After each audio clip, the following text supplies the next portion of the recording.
저 혼자 불러야 되나? 예, 알겠습니다. 광고부터 하죠. 일남전도의 하기 행사, 이번 주 화요일 날 송도 해수욕장. 예, 혹시 우리 일남녀 전도 회원님들 뭐 비키니도 입고 뭐 이러십니까? 해수욕장 가신다니까 살짝 걱정도 되고, 뭐 물에 깊이 들어가시지는 않겠죠. 발 담그시고 그렇게 재미있게 노시다 오실 것 같은데, 하여튼 잘 다녀오셨으면 좋겠습니다. 나중에 이 마지막에 함께 위해서 기도하겠습니다. 우리는 한 가족이라는 찬양이 있습니다. 제가 한번 불러보겠습니다. 하시는 분들은 같이 한번 부르면 좋겠습니다. 반주는 안 된다 그랬죠? 아, 됩니까? 한번 반주해 주십시오.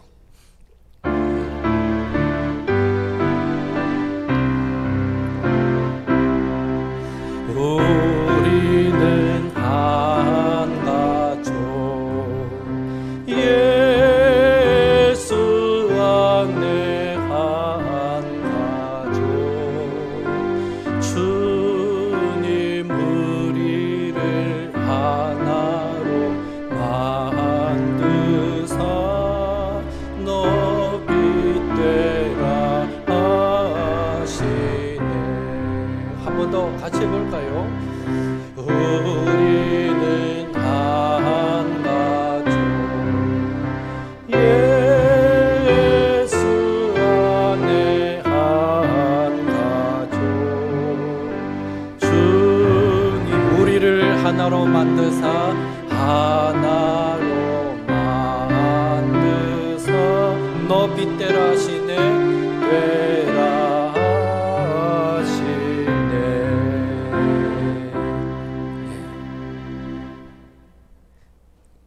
컴퓨터가 멈춘 것 같습니다. 이것도 반이 나온 게 어딥니까? 예, 감사합니다. 제가 미리 못 드렸는데 그래도 김경태 집사님이 빨리 찾긴 찾았는데 지금 잠시 다운된 것 같아요. 예. 자, 오늘은 한 가족으로서의 교회에 대해서 잠시 나누겠습니다. 우리가 찬양했던 것처럼 우리는 예수님 안에서 한 가족입니다. 믿으십니까? 예. 그렇다면 교회가 한 가족이다 라는 말은 어떤 의미가 되겠습니까? 우리가 한 가족이다. 첫째, 하나님께서 우리의 아버지가 되시고 우리는 예수 믿고 구원받은 우리는 하나님의 형제 자매 자녀들이 된다라는 것입니다. 요한복음 1장 12, 13절 같이 읽겠습니다. 영접하는 자 곧 그 이름을 믿는 자들에게는 하나님의 자녀가 되는 권세를 주셨으니 이는 혈통으로나 육정으로나 사람의 뜻으로 나지 아니하고 오직 하나님께로부터 난 자들이니라. 아멘. 예, 하나님께로부터 난 하나님의 자녀들, 형제 자매들, 한 가족이라는 의미 안에 있습니다. 둘째, 하나님을 한 아버지로 모시고 있으니 교회에서는 서로를 대할 때 가족의 원리로 대해야 한다라는 것입니다. 어떻게 하는 것이 서로를 가족으로 대하는 것일까요? 디모데전서 5장 1절에서 3절 같이 읽겠습니다. 늙은이를 꾸짖지 말고 권하되 아버지에게 하듯 하며 젊은이에게는 형제에게 하듯 하고 늙은 여자에게는 어머니에게 하듯 하며 젊은 여자에게는 온전히 깨끗함으로 자매에게 하듯 하라. 참 과부인 과부를 존대하라. 무슨 말입니까? 연세 많으신 성도님은 아버지, 어머니를 대하듯이 그렇게 대하라는 거예요. 젊어서 그랬겠습니까? 연세가 드시니까 이 몸도 둔해지고 그렇잖아요. 또 때로는 젊은 사람들만큼 판단도 빨리 안 돌아갈 때도 있고, 그럴 때 아이고 뭐 하시는겨 이러지 말고, 예, 어머니 아버지를 대하듯이, 예, 꾸짖지 말고 권하되 부모님 대하듯이 하라 이렇게 말하고 있고요. 젊은 성도를 대할 때는 형제 자매를 대하듯 하고, 홀로 되신 성도님들을 대할 때는 결코 무시하거나 가볍게 여기지 말고 존중함으로 대하라. 가족이니까 그렇게 하라라는 거죠. 또 야고보서 2장 15절 16절 같이 읽습니다. 만일 형제나 자매가 헐벗고 일용할 양식이 없는데, 그 다음, 너희 중에 누구든지 그에게 이르되 평안히 가라, 덥게 하라, 배부르게 하라 하며 그 몸에 쓸 것을 주지 아니하면 무슨 유익이 있으리요. 무슨 말입니까? 어떤 성도에게 어려움이 생기면 그 필요를 채워주고 도와주라는 것입니다. 다시 말해서 우리는 곁에 있는 성도를 말과 혀로만 사랑하지 말고 행함과 진실함으로 사랑하자라는 것이죠. 왜요? 왜 그래야 됩니까? 한 가족이기 때문입니다. 그런 의미에서 한번 인사합시다. 곁에 계신 분들 좌우 옆으로 행함과 진실함으로 사랑하겠습니다. 이렇게 한번 인사합시다. 행함과 진실함으로 사랑하겠습니다. 가족이라 생각하면 되는 거예요. 그래서 어른들이 뭐 하려고 하면 아이고 옆에 앉아있어 힘듭니다 하고 섬기는 거는 가족이니까 가능한 거죠. 아가 뭐 하려고 하면 옆에서 그래 이래 한번 해봐라 도와주는 것도 가족이니까 가능한 거죠. 우리는 교회가 처음 시작할 때 보여주었던 모습이 바로 이 한 가족의 모습이었다는 것을 기억해야 합니다. 오순절날 베드로가 전하는 예수님의 그 십자가 복음을 듣고 믿은 3,000명의 사람들이 세례받음으로 신약교회 초대교회가 탄생했죠. 그렇게 처음 시작된 교회는 크게 4가지의 힘을 썼습니다. 사도행전 2장 42절 같이 읽습니다. 그들이 사도의 가르침을 받아 서로 교제하고 떡을 떼며 오로지 기도하기를 힘쓰니라. 여기 힘쓰다라는 말의 원어적인 의미는 그것에 헌신하다, 중단하지 않고 인내하며 지속하다 이런 뜻입니다. 힘쓰다. 4가지를 중단하지 않고 인내하면서 지속했답니다. 첫째, 배움입니다. 배움. 사도의 가르침을 받기를 힘썼습니다. 여러분, 초대교회 때 사도들이 무엇을 가르쳤을까요? 성도들에게. 사도들은 3년 동안 예수님을 따라다니며 동고동락했던 그 경험을 가지고 예수님의 행적을, 그리고 예수님이 가르쳤던 그 가르침을 가르쳤을 것입니다. 전파했을 것입니다. 그러니까 사도들은 예수님을 소개하는 역할, 그리고 예수님이 가르쳤던 가르침의 핵심 하나님 나라에 대해서 그들은 설교했을 것입니다. 또 사도들은 무엇을 가르쳤을까요? 예수님의 십자가와 그 죽으심과 부활로 말미암아 제자들도 드디어 깨닫게 된 그 십자가의 의미와 부활의 소망에 대해서 가르쳤을 것입니다. 즉 복음을 전했다는 거죠. 그리고 사도적인 신앙 고백을 가르쳤다는 것입니다. 그리고 제자들은, 사도들은 무엇을 가르쳤을까요? 구약 하나님의 말씀이 예수님에 대해서 어떻게 말씀하고 있는지, 구약과 예수님과의 그 관계성을 가르쳤을 것입니다. 이를 다르게 말하면 성경을 가르쳤다, 초기 형태의 신학을 가르쳤다라고는 의미로도 표현이 될 것입니다. 아마 많은 유대인들을 예수 믿게 만들려면 구약과 예수님의 이 연관성을 정말 강하게 강조했을 것 같습니다. 유대인들은 구약을 믿는 사람이니까 구약에서 이렇게 말한 이분이 예수님이다, 여기서 일을 하겠다고 하신 이분이 예수님이다, 부지런히 구약과 예수님을 연결시켜 가르쳤을 것입니다. 그런 의미에서 분명한 것은 초대교회의 가르침의 핵심에는, 그 중심에는 예수님이 계셨다라는 것입니다. 오늘 우리의 관심사도 그런 의미에서 예수님이어야 하고 예수님을 더 알아가는 일에 저와 여러분도 늘 최선을 다해야 하는 것입니다. 그래야 우리는 사도적인 전통 위에 서 있다라고 말할 수 있습니다. 둘째로 네 가지에 힘썼는데 둘째로 교제, 즉 서로 교제하기에 힘을 썼습니다. 교제, 코이노니아는 그리스도 안에서 한 몸이 된 교회의 모든 성도들이 실제로 한 몸, 한 가족으로 그런 삶을 살아가는 것을 의미합니다. 조금 뒤에 자세하게 얘기하고요. 셋째로 성찬에 힘을 썼습니다. 즉 서로 떡을 떼는 일에 열심을 내었습니다. 떡을 뗀다라는 이 사도행전의 표현은 바로 성찬식을 했다 이런 의미인데요. 성찬식은 예수님의 그 십자가 형벌대속적 죽음을 기억하고 그 은혜를 선포하고 나누는 하나의 설교입니다. 즉 성찬식 그 자체가 눈에 보이는 설교인 것입니다.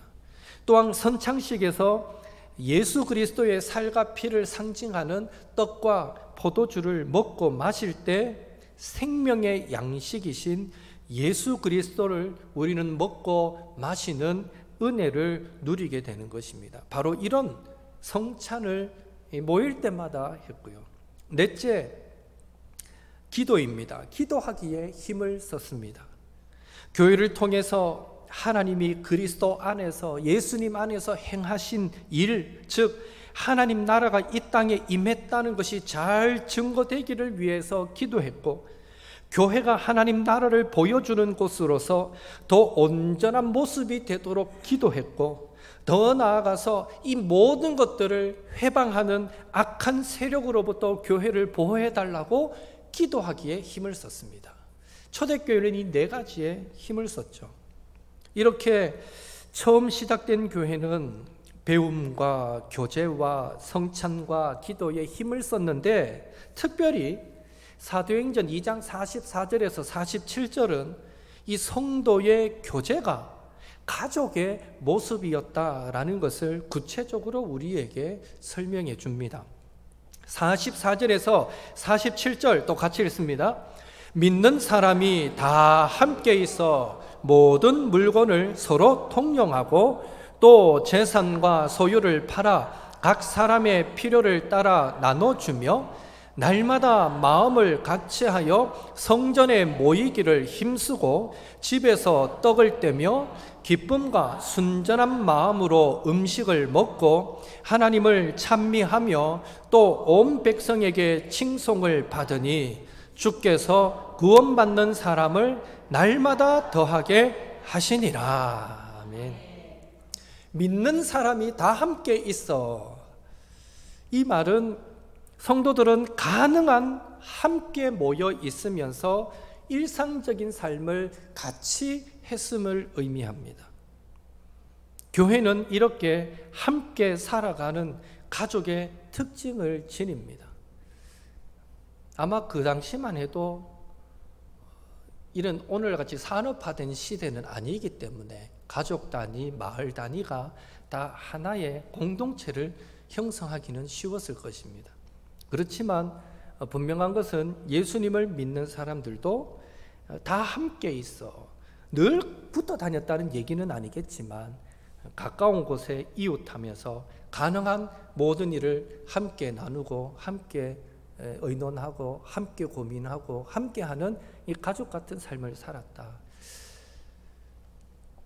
피를 나누지 않았지만 예수님으로 말미암아 하나 된 가족도 이렇게 특징이 함께 있는 것이 특징이라면, 그렇죠. 그런 의미에서 우리 오늘날 성도들이 한 가족이 한 교회에서 함께 모여 예배하는 것도 의미 있는 일이다라는 사실을 기억할 필요 있습니다. 우리는 서로 다른 사람들도 예수님 때문에 한 교회에 모였는데 한 가족이 이 한 교회에 출석하지 않는 것은 사실 초대교회의 이 가족적인 교회의 특징을 보면 그것과 맞지 않다라고 말할 수 있습니다. 그래서 우리는 어떻게든 이 한 가족은 한 교회에서 신앙생활 할 수 있도록, 특별한 경우가 아니면 그렇게 권면하고 또 그렇게 힘을 써야 됩니다. 또 모든 물건을 서로 통용하고라고 했습니다. 그러니까 교회가 된 성도들은 함께 이웃하며 살았을 뿐만 아니라 모든 물건도 공동으로 사용했다라는 것입니다. 어느 누구도 자기 소유를 자기 것이라고 주장하지 않고 다른 사람은 사용하지 못하도록 하지 않고 공동으로 소유했다라는 것이죠. 이렇게 이해하면 될 것 같아요. 제가 어릴 때 살았던 동네는 대문을 통과하면 그 울타리 안에 여러 가정이, 제가 어릴 때 살았던 가정 한 5가정이 살았던 것 같아요. 문 안으로 들어가면 여기 이래가지고 한 5가정이 같이 사는 형태였는데, 그러다 보니까 어떻습니까? 울타리 안에 그 사람들이 서로 출퇴근하고 왔다 갔다 하면서 다 보여요. 누가 들어가고 나가는지 다 보이고, 마당에 있으면 서로 인사하고, 아이고 일 갑니까? 왔습니까? 별일 없습니까? 표정이 안 좋으면 오늘 얼굴은 와 그렇노 하고 또 서서 대화하고, 그리고 또 급한 대로 뭐 어릴 때 교회 보면 막 와가지고 밥 한 그릇 있는겨, 밥이 떨어져가지고 이래가 밥도 또 빌려가고 또 받아오고, 그리고 또 빗자루도 뭐 이래 마당 쓰는데 보면 우리 집 거 너희 집 거 없이 뭐 옆에 있으면 그거 갖고 쓰고 갖다 놓고, 또 다리미 같은 거 막 고장 나면 급한 대로 다리미 있는겨 이래가 또 빌려가가 쓰고 갖다 주고, 또 손님 온다 그러면요, 제 기억에 우리 집에 있는 그릇도 갖고 가가 쓰고 갖다 놓고 막 그랬던 것 같아요. 그리고 바쁘다 하면 옆에 손님이 오는데 막 바쁘다 그러면 가서 일손도 보태주고, 또 일이 생겼다 하면 옆집 아이들 늦게까지 봐주고, 애들끼리는 서로 형제처럼 친하게 지내고, 심지어 화장실도 하나 공동으로 있어서 같이 쓰고, 참 그게 불편했어요. 아침마다 줄을 서야 된다는 게.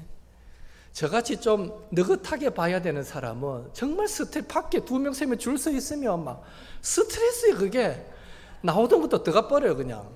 그게 늘 스트레스 받았던 기억. 그래서 저는 어릴 때 암만 급해도요, 그 사람들 다 볼 때까지 기다렸다가 늘 마지막에 들어갔어요. 얼마나 그게 지금도 기억에 남고 힘이 들었는지 몰라요. 여하튼 생각해 보면 그렇게 사는 것이 함께 사는 것이고, 서로 모든 물건을 서로 통용하는 그런 형태의 한 모습이겠다. 그러니까 초대교회가 한 가족처럼 함께 살았다라는 의미는 바로 그와 비슷한 개념으로 우리는 이해할 수 있다는 것이죠. 또 45절에 재산과 소유를 팔아 각 사람의 필요를 따라 나눠주고, 필요할 때는 자원하는 사람이 자기 재산도 소유도 팔았다는 것이죠. 이런 일이 가능하려면 다 함께 있으며 일상을 같이 하며 살아갈 때, 그렇게 교제할 때 가능한 일입니다. 그래야 누군가에게 무슨 도움이 필요하고 뭐가 필요한지를 알기 때문에 알아야 헌신할 마음도 생기고 알아야 도울 마음도 생기죠. 그래서 한 울타리 안에 살다 보니 뻔히 보이거든요. 왔다 갔다 하는 게 보이고, 얼굴에 근심 걱정이 쓰인 것도 보이고, 보이면 관심 갖게 되고 기도하게 되고 묻게 되고, 또 혹시나 알게 되면 마음속에 하나님이 감동을 주시면 섬기게 되고, 이게 가족처럼 교제하니까 가능해진 일입니다. 그래서 교제는 필요는 헌신을 낳게 만든다라는 말이 있습니다. 이게 한 가족 같은 교회 안에 적용되는 것이죠. 날마다 마음을 같이하여 성전에 모이기를 힘쓰고, 집에서 떡을 떼고 기쁨과 순전한 마음으로 음식을 먹고 하나님을 찬미하며. 성도들은 또 모이기에도 힘을 썼답니다. 모이기에도 힘을 썼다. 성전에서 다수가 모이기도 하고 집에서 소그룹으로 모이기도 했습니다. 초대교회는 다수가 모인 성전에서는 유대인들이 흔히 그렇게 했듯이 그들은 기도하거나 사도들의 가르침을 받았을 것입니다. 그리고 집에 모였을 때에는 떡을 떼고 기쁨과 순전한 마음으로 음식을 먹으며 하나님을 찬송했을 것입니다. 중요한 것은 이렇게 함께 모여 일상생활을 같이 하며 식탁의 교제를 나누는 것이 성도들이 기뻐하는 일이었다라는 것입니다. 특히 초대교회는 주로 이 함께 모여 식사하는 중에 성찬식을 거행했기 때문에 그 식사의 교제는 한 가족됨과 천국 잔치를 상징하는 기쁨의 시간이 되었던 것입니다. 그래서 늘 떡을 떼는 게 억지로 이루어지는 것이 아니라 기쁨으로 이루어졌습니다. 그렇다면 다양한 배경을 가진 생면부지의 사람들이 오직 복음을 듣고 믿어서 한 가족처럼 살아가는 이런 교회 공동체의 모습을 본 주변 사람들의 반응은 어떠했겠습니까? 2장 43절, 47절 같이 읽겠습니다. 사람마다 두려워하는데 사도들로 말미암아 기사와 표적이 많이 나타나니 하나님을 찬미하며 온 백성에게 칭송을 받으니 주께서 구원받는 사람을 날마다 더하게 하시니라. 사람마다 두려워하는데 이 초대교회의 모습은 이 세상에서는 볼 수 없는 것이기에 사람들에게는 어떻게 이런 일이 가능하지 하는 두려움이 생겨났고, 이것이 유토피아구나, 이것이 낙원이구나, 이것이 천국이구나 하는 칭송을 불러일으켰던 것입니다. 그리고 그런 두려움과 칭송은 자연스럽게 주께서 구원받는 사람을 날마다 더하시니라 전도로 이어질 수밖에 없었습니다. 많은 사람이 교회의 그런 초월적인 모습을 보고 도무지 불가능할 것 같은데 가능한 천국 같은 삶을 사는 것을 보고 칭송하면서 그들도 예수님을 믿고 구원받게 되었다라는 것이죠. 칼빈은 이런 초대교회의 모습을 두고 이렇게 말했습니다. 우리가 이 기사를, 이 사도행전 2장 마지막에 나오는 이 본문을 읽고서 감동을 받지 않는다면 우리는 강철보다 더 굳은 마음을 가지고 있는 것이 분명하다. 그 당시에 신자들은 그들 자신의 것을 풍성하게 내주었다. 오늘날 우리는 우리가 가지고 있는 것을 보유하기에 급급할 뿐 아니라 무정하게 다른 사람의 것을 빼앗아야만 흡족해 한다. 그들은 당시 그들 자신의 소유를 팔았다. 형제 자매를 위해서. 오늘날 최고로 세력을 떨치는 것은 사려는 욕망이다. 그 당시에는 사랑으로 인해 각 사람의 소유가 공공한 사람을 위한 공동재산이 되었다. 오늘날 많은 사람들은 너무나 몰인정해서 가난한 사람들과 이 땅에서 같이 사는 것, 물, 공기, 하늘을 공동으로 사용하는 것조차 아까워서 꺼려한다. 16세기에 살았던 사람들 참 인심 야박하다, 맞죠? 1500년대, 16세기에 살은 사람들이, 칼빈의 표현이 그때 당시 사람들은요, 이 땅에 같이 사는 것, 심지어 물을, 공기를, 하늘을 함께 사용하는 것도 꺼려했대요. 그만큼 사람들이 이기적이고 악하다는 거예요. 초대교회의 모습과는 너무 다른 모습으로 살아가더라. 칼빈이 그렇게 지적합니다. 오늘날도 사실 이 비슷한 모습은 드러나죠.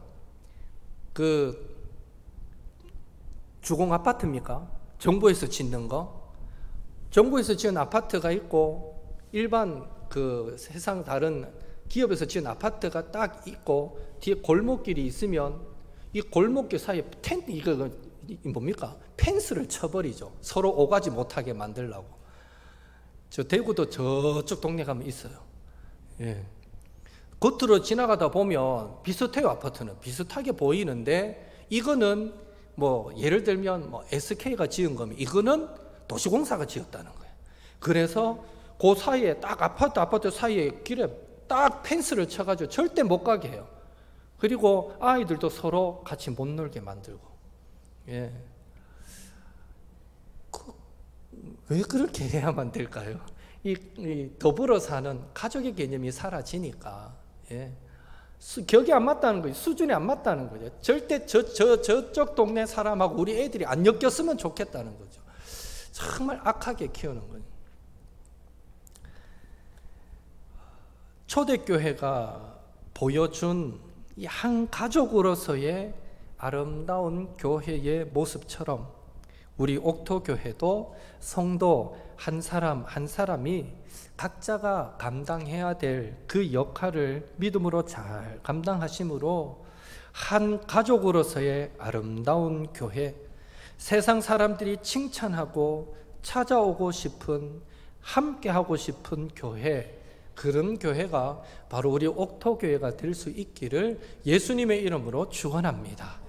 오늘 나누었던 말씀 중에 뭐 다 기억 못한다 하더라도 한 가지만 기억합시다. 우리 옥토교회가 가족 같은 교회가 되었으면 좋겠다. 예. 나보다 연세 많은 어른들 대할 때는 정말 내 아버지, 어머니 같이 느껴지고 늘 친근감이 가고 늘 감사하고, 어린 후배들을 보게 되면 내 아들, 딸같이 여겨지고, 예. 옆에 비슷한 또래를 보면 내 형제, 자매처럼 생각하고, 그래서 그 마음만 있으면 뭐 앞에서 목사님이 이래라 저래라 뭐 떠들 이유가 없어요. 그런 가족 같은 마음만 우리 안에 있으면 누가 가르치지 않아도, 누가 말하지 않아도 우리는 서로 돌아보게 되고, 서로에게 기쁨이 되려고, 서로를 또 채워주는 자가 되려고 애쓰게 될 것입니다. 우리는 한 가족이다.